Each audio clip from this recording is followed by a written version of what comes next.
You are listening to part 4 of episode 23 of the Psychotherapist Podcast. As you have made it to part 4, you already know what it is. In this particular part, Dr. Bob and I discuss our doomsday preparation plans, and I get into a little PTSD incident I had a few years ago and how that inspired a beautiful vision of what kind of edged weapons I want to own in case I ever have a repeat of that situation. This is the Psychotherapist Podcast. I hope you guys enjoy it. So I'm definitely going to have to censor parts of this concluding part because I had two things on my list. One is the stockpile, and we can talk about the weapons and stuff. And the other is just, I kind of want to... I'm not super committed to it, but we can... we can talk about that, but... Say that again, you want to... But, you know, I have big priorities. I have things to do.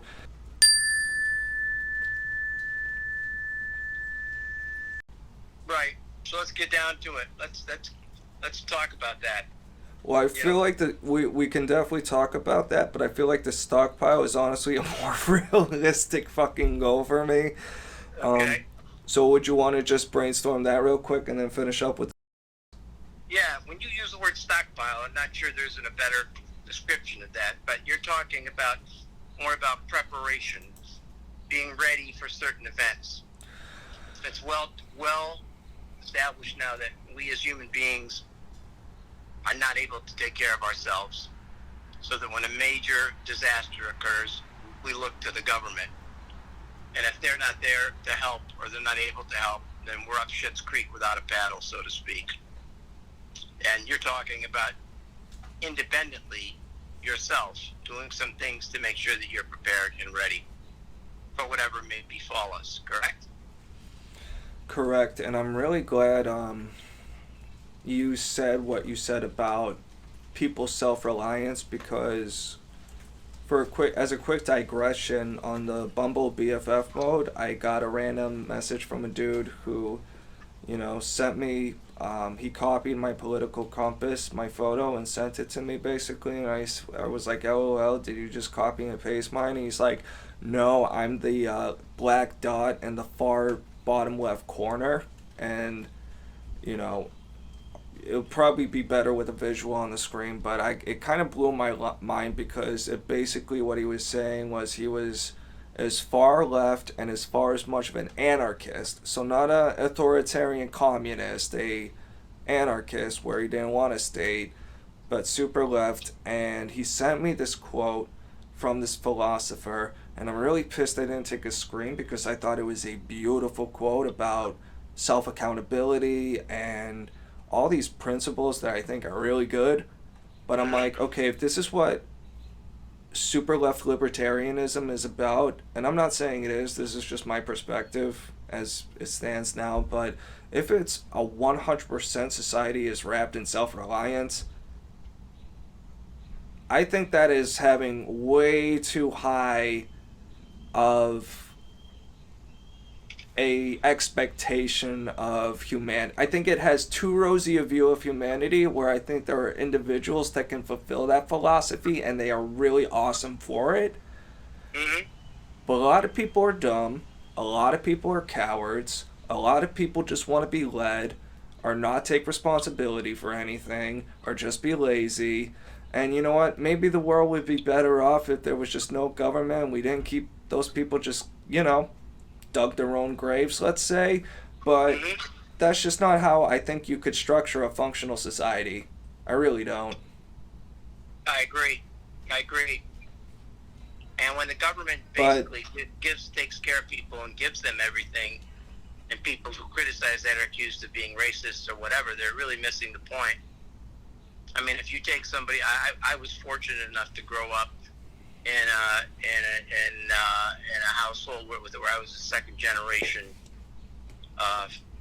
immigrant, basically, and from self-sufficient, self-reliant family where my grandfather, literally did everything from grow the food that we ate to sell the wine that, supported the family, and knew how to work and knew how to make things. And my father was the same, and I picked up a lot of that stuff, so that, not very good at it, but at least I had some understanding of what to do in certain situations. Yeah, because that's very concept, I think, to people who are just like 20th generational or whatever, like just no concept of self-sufficiency whatsoever. Right. And I really love that. Like that's where I want to be one day. Like I said before, it's not I don't want to say it's like my goal, like where I see myself 30 years from now realistically at all, but the dream, like the self-actual top of the Maslow pyramid, bro. Start my own fucking commune, start my own city, we'll grow all our own shit. We'll do the work, but we'll be happy and we'll have good teamwork and it'll be full of good people. So Right. but Right. anyway, but to go back to your question, that am I stockpiling for preparation in the case of a disaster? That's definitely part of it. And, I don't know, because one thing I'm really terrified of is what I'll describe as anarcho authoritarianism, where you kind of have the worst of both worlds, where the government's still in charge of everything. They can crack down on you whenever, but they also just happen to let hoodlums run around the streets and loot shit, and Antifa just plant their banner wherever the police will let them, basically. You understand what I mean? Yep. So in that case, I think and it can be disastrous, like I said, too. Just even if it's just like a really bad storm, having plywood for your windows or whatever can be a good idea, if it's a real bad one, or having jugs of water, stuff if the electricity goes out for more than a day. But, so, there's a spectrum of reasons, but I also see it as like investing in hard assets on some level. If there is going to be inflation and it's really going to creep up, I might as well have stuff and raw materials and things that are, because I think of it I'm going to try to think of it in terms that are useful, that can be used a lot. So I think plywood is a great example. But yeah, I'll make a list, man. But I might be able to sell off some of that shit if inflation or whatever drives the prices really fucking high and the demand really fucking goes up. And I don't know. Yeah, exactly. But I think you need to start with yourself. Because if you need to identify, what you need, basically. Yeah, and tools are going to be on that list. And I also mentioned weapons. Yeah. Well, yeah, that's true. So I'm gonna have to look. It's realistic. Yes, and I'm gonna have to look at Massachusetts law to just see the breakdown. But one little development that's happened recently, and I'm definitely gonna have to censor this, but hello? Yeah, I'm here. Okay, I had I just had a flashback to when you disconnected and I ranted for 5 minutes straight. That was great. Yeah, okay. But anyways,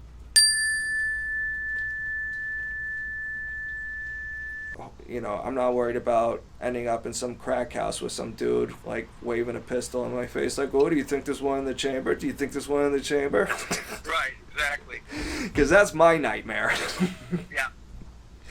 Being in a fucking Goodfellas movie, but no, I don't think that'll happen. And for me, like right now, I don't need to own guns immediately, but I want to understand them, and I want to from like a practical level, because there is a physics element of like how much force you can exert on different surfaces, different materials, different densities. There is real legitimate science that goes into it. You know what I mean? I don't care about just like watching people fucking execute people or some psycho shit, but I'm finding the science of just like all these sort of martial arts things way more interesting over time. But so that's kind of the plan with the guns, and maybe eventually I'll get some pistols or something. I don't know, because those are just a good investment too. I don't even I can just leave them in the fucking storage, and just having ammo, bro. Ammo prices are gonna be fucking only going up, with or without inflation. I've heard, so that might be not a bad investment either. But anyway, so I'll have to figure out the law, because I'm sure there's limits to how much ammo you can have and stuff. And the one I'm really interested to find out about is the law as far as edged weapons, because I've spent so much fucking time watching these dumb videos on axes and katanas and different eras and all these things that I've kind of decided I would want to have. If I had to pick any two weapons, I would want a katana, which is a Japanese samurai sword, and I want a Roman gladius, which is like a thick, short, but kind of nasty looking blade. So one's for close quarters, one's for crowds.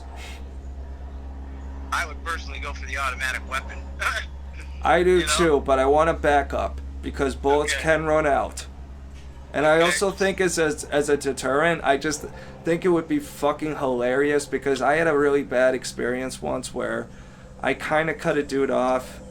Not really badly, but it was like a snowstorm and like someone else was doing it, so I thought it was like a lane. And I swear to God, Bob, this dude followed me down the street for minutes, just the entire time.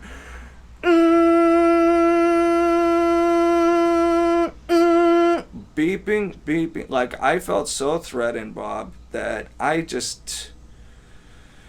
Man, like, that experience after it was over, I was like, fuck, I really want to keep a baseball bat or just something in the back seat, a crowbar, anything, and fucking anything, bro. Fucking... How did that incident end up? He pulled up next to me and yelled some stuff, and I just ignored him. But he was following me for minutes. It was really fucking creepy.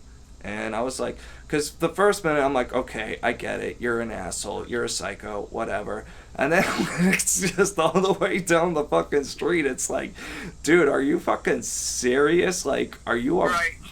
Who the fuck is this guy? You know what I mean? So I just imagine stopping, getting out of the car, this dude getting out of his car and pulling out like a fucking knife or something. And I'll be like, oh, a knife, that's cute. And then pull out a fucking gladius and say, let's go, bitch. So I think just of having a mob, in front of you, just coming at... I think there's a novelty effect, because when people don't expect some shit, I think it mentally throws them off balance sometimes. Mm-hmm. You know what I mean? So I come out there fucking with a auto rifle, a katana on one hip, and a fucking Roman gladius on the other. And I'm wearing my fucking homemade Greek linen armor. Right. Come at me, bro. They wouldn't know whether to literally shit or go blind, They wouldn't know if it was like some cosplay costume shit. Like they thought I was using fake weapons. Exactly. And I'm like, oh no. And then as soon as the first swing, they're like, holy shit, it's real. And they freak the fuck out. Because their first thought is, this guy crazy, Oh, is yes. this a joke? When I feel threatened, bro, going crazy, if you're outmatched, that's not a bad tactic. It depends, but... Nah, not at all. Let me get serious for a second. Because I agree with what you're saying you want to do. And I just wanted to apply a psychological principle that you and I have used a lot. And that's that model of contemplation, pre-contemplation, contemplation, change. With regards to the stuff you're talking about, preparatory stuff, whether it's plywood or weapons or whatever, for the last couple months or so, you've been kind of moving from this pre-contemplation stage into more of a contemplation action phase. So I would keep moving in that direction. Well, I'm glad you approve, because everyone else thinks I'm a psycho. No, not at all. There's a time maybe when I would have thought that. I had a friend Definitely. Yeah. I had a friend who was PTSD, Vietnam, Indian, full-blooded Indian, who was, loaded with, he couldn't go to a Celtics game. He had at least 3 weapons strapped to him somewhere. he was sort of paranoid, but he always was a prepper. He had a cellar full of army what do they call them? K rations. Yeah. They had a name for them. Those little things that come in a can, that you eat when you're when you're desperate. Yeah, the fucking spam cans. Yeah. Yeah, he had things to purify water, and stuff. So if we went up to this other friend's place in New Hampshire, instead of drinking the clean water, he would actually go out to the lake and just get some lake water and drop one of these purifying pills in it because he had that orientation, of survival. And I thought he was off the wall. But in this day and age right now, I think it's becoming a necessity.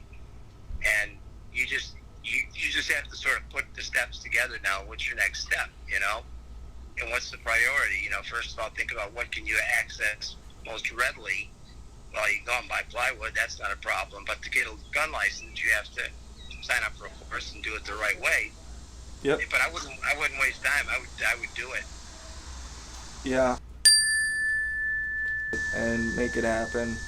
Yeah, who thinks Because you're I crazy? really wanted to, and bro, this authoritarianism of Biden, it is so beyond like my worst expectations of where it's been going, and what's been going on, dude. It is redonkulous.